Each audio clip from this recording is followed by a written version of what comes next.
Hello, and welcome to the Cantina. In 2017, Hasbro brought back Star Wars The Vintage Collection. Then, to the delight of fans and collectors of the 3 3/4 inch scale, they unveiled the HasLab concept the following year. The first HasLab for TVC would be Jawas sail barge, the Cantina. The campaign successfully funded and was followed up by a second TVC project, The Mandalorian's Razor Crest. That too funded successfully in 2020. Both vehicles were absolute dream projects that were crafted of the highest standard of basic action figure scale quality. Last year, the Ghost was unveiled at San Diego Comic-Con. I remember being in the room as it was announced, then seeing the model in person downstairs and being blown away by the size and detail. The Ghost will undoubtedly be another crown jewel to add to the TVC collection. In March of this year, 2024, Hasbro announced the 4th HasLab campaign coming to TVC. While we do not yet officially know what the project is this time, we do know it will formally be unveiled on May the 4th. So while we wait, find a booth in the back, grab a drink, and relax as we go through 5 possible TVC HasLabs that would be potentially viable at this time. Ready? Here we go.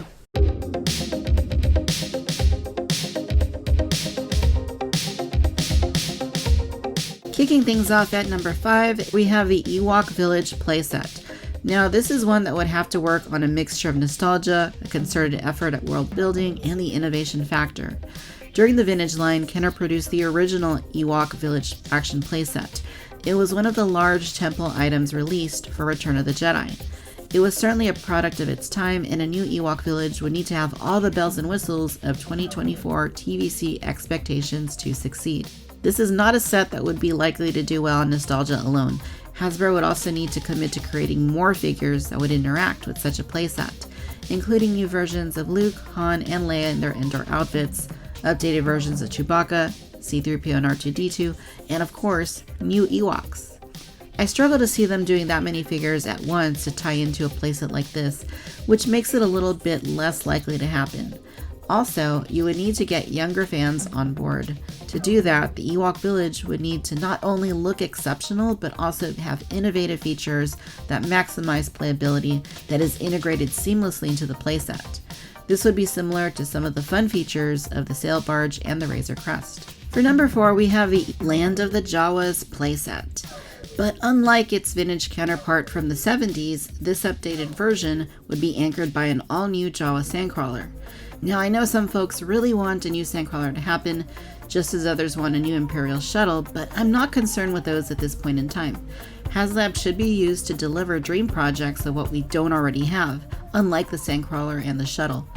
Sure, they may be far from perfect, as both utilize the old Kenner molds, but at least they exist. We can't say the same for many other things that would make more compelling HasLabs. But what made me add a Land of the Jawas playset to the list isn't the sandcrawler, believe it or not. While that would be the main part of such a HasLab, it would actually be what could potentially come with it. To be a true playset, it would need to interact with other characters.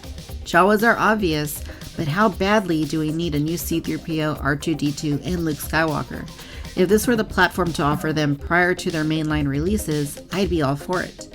Not to mention, it could also be our best shot at getting updates of Uncle Owen and Aunt Beru. At number 3, it's the Marauder with the Bad Batch. It's almost criminal that the Bad Batch has not been realized in TVC at this point. Sure, we had to wait years to get the Rebels crew, which still aren't actually out yet, but that was excusable as TVC was out of production when the series was on the air.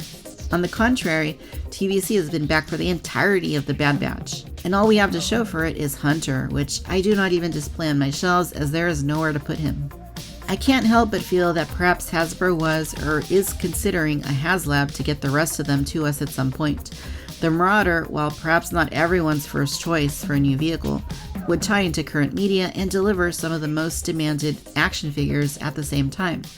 However, like the Ghost, it may take the Marauder making a bigger splash in Star Wars media, perhaps in live action, for it to become a reality. Time will tell. Coming in at number 2 is the Death Star. For years, collectors have been asking for some sort of a Death Star from Hasbro. With companies like Space Waltz providing well-received stand-ins in lieu of official product, there is much potential for modular Death Star hallways. In fact, Hasbro did play around with the Death Star during the 90s. But it's time for something new. something far grander. And that's what makes such a HasLab so complicated. How do you make a Death Star? Is it a big circular sphere that opens up? Do you just do a series of modular scenes like the detention block, trash compactor, meeting room, and observation deck? What about the Death Star 2? Do you mix and match elements of that, such as the Emperor's throne room, with what we see in A New Hope? There are just so many ways a Death Star HasLab could go, and no matter what Hasbro does, it's hard to imagine everyone agreeing with how it is executed. But still, a Death Star in some form will ultimately be needed if we are ever to call this modern Star Wars toy line complete. And finally, at number 1, it's the Mos Eisley Cantina. In my last video, I discussed 5 Cantina characters that must be released in TVC. But no matter how many Cantina aliens we have, or how many more we get, even if it's the Tonica sisters, ultimately, we will need a proper Cantina to showcase them all. Like the Death Star, the Cantina is something that has been a long time coming and has never been done acceptably. Sure, the old 3D cardboard diorama from the 90s was fun, and the Cantina bar sections from the early 2000s were nifty, but after 20 plus years, it's time for something more permanent and more definitive. After all, everyone knows the Cantina. It's perhaps the most famous scene in all of Star Wars, and even folks who aren't into Star Wars know it.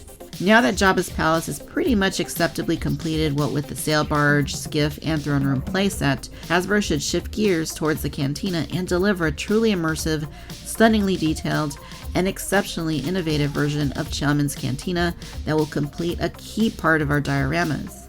And if they want to throw in the Tonicas, well, I wouldn't complain. So what do you think? Tell me in the comments, What is the one HasLab you want to see most? be sure you're tuning in on Fridays to Cantina's Social Hour, where I have a guest every single Friday talking about Star Wars toys. And no matter where you're tuning in from out in the galaxy, thank you for watching. BC. Till next time, bye-bye.